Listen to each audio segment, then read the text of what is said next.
আজকে আমাদের আলোচ্য বিষয় হচ্ছে সুলতান মুহাম্মদ বিন তুগলুকের রাজধানী স্থানান্তর। প্রথমেই বলি, তুগলক বংশের প্রতিষ্ঠাতা গিয়াসউদ্দিন তুগলকের মৃত্যুর পর তার পুত্র উলুগ খান 1325 খ্রিস্টাব্দে মুহাম্মদ বিন তুগলক বা জুনা খান নাম ধারণ করে বিনা বাধায় দিল্লির সিংহাসন আরোহণ করেছেন। ডক্টর ঈশ্বরী প্রসাদ বলেছেন, দিল্লির সিংহাসনে অধিষ্ঠিত সুলতানদের মধ্যে তুগলক ছিলেন সর্বাধিক বিদ্বান ও গুণীসম্পন্ন ব্যক্তি।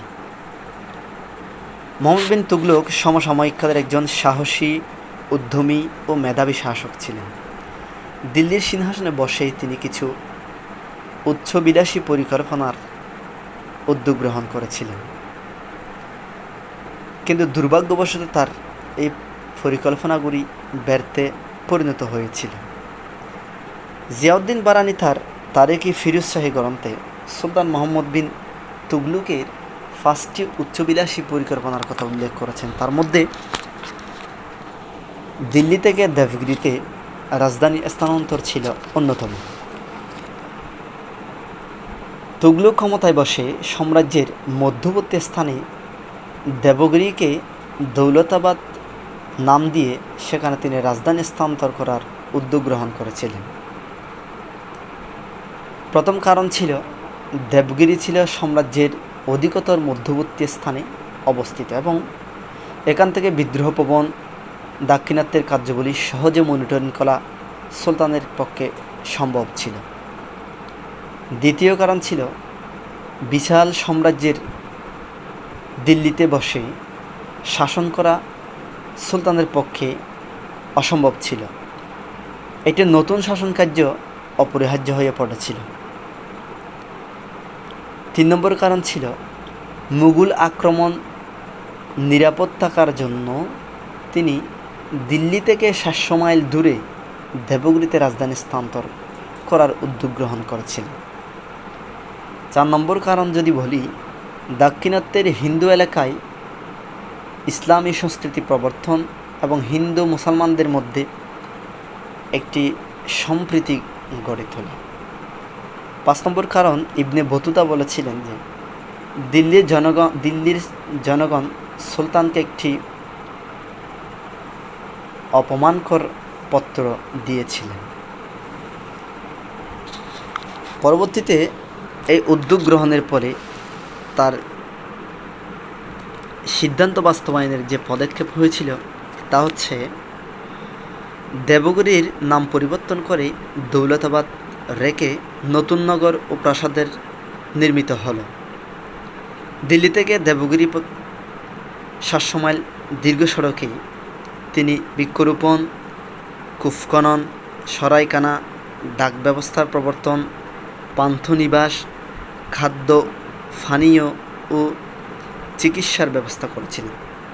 অতঃপর তিনি 1327 থেকে 28 সালে দিল্লির সুফি সাধক, উচ্চশ্রেণীর ব্যক্তিবর্গ, মুসলমান আলেম, আমির উমরা নিয়ে তিনি সহ দেবগিরিতে গমন করেছিলেন এবং অন্যান্য যারা ছিল তাদেরকে তিনি চলে যাওয়ার জন্য আদেশ করে গিয়েছিলেন এবং সেনাবাহিনীদের দ্বারা তিনি জোরপূর্বক অন্যান্য যারা ছিল তাদেরকে নিয়ে গিয়েছিলেন। তার এই উদ্যোগের যে পরিকল্পনার যে সমালোচনাগুলো ছিল, অর্থাৎ ব্যর্থ হওয়ার যে কারণ ছিল, তার মধ্যে রয়েছে বিরুদ্ধবাদীরা অভিযোগ করে যে সুলতান দিল্লিকে জনমানববিহীন করে তুলেছিল। ইবনে বতুতা দিল্লি নগরী মরুভূমিতে পরিণত হয়েছিল বলে উল্লেখ করেছেন এবং একটি কুকুর বিড়ালও সেখানে পড়ে থাকেনি বলে তিনি বলেছেন। জিয়াউদ্দিন বারানি সুলতান দিল্লিকে ধ্বংস ও জনশূন্য করে এখানকার সকল অধিবাসীকে দেবগিরিতে নিয়ে যান বলেছিলেন এবং ঐতিহাসিক ইসামি বলেছিলেন যে বৃদ্ধ, অন্ধ, শিশুদেরকেও টেনে নিয়ে যাওয়া হয়েছিল। ব্যর্থতার যে কারণ ছিল যে দিল্লির জনগণ নতুন পরিবেশ এবং আবহাওয়ার সাথে তাল মিলিয়ে চলতে পারেনি।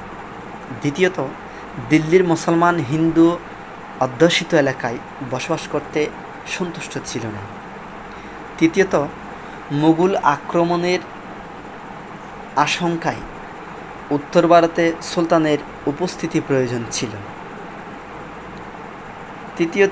চতুর্থত, রাজকোষের অর্থ সুলতান অপচয় করেছিলেন এবং সুফি আমির উমরাগণের বিরোধিতা তখন দেখা গিয়েছিল। এ কারণে অনেক ঐতিহাসিক তার এই পরিকল্পনা নির্বুদ্ধিতা, অবাস্তবতা ও খামখেয়ালি বলে তীব্র সমালোচনা করেছেন। পরিশেষে যদি বলি যে সুলতান তার উচ্চবিলাসী পরিকল্পনা হতে বোঝা যায় যে চতুর্দশ শতকে একজন মহান নেতা হিসেবে আবির্ভূত হন, কিন্তু তার রাজধানী স্থানান্তর উদ্দেশ্য প্রণোদিত হলেও পরবর্তীতে তা ব্যর্থতার পর্যবসিত হয়ে পড়ে।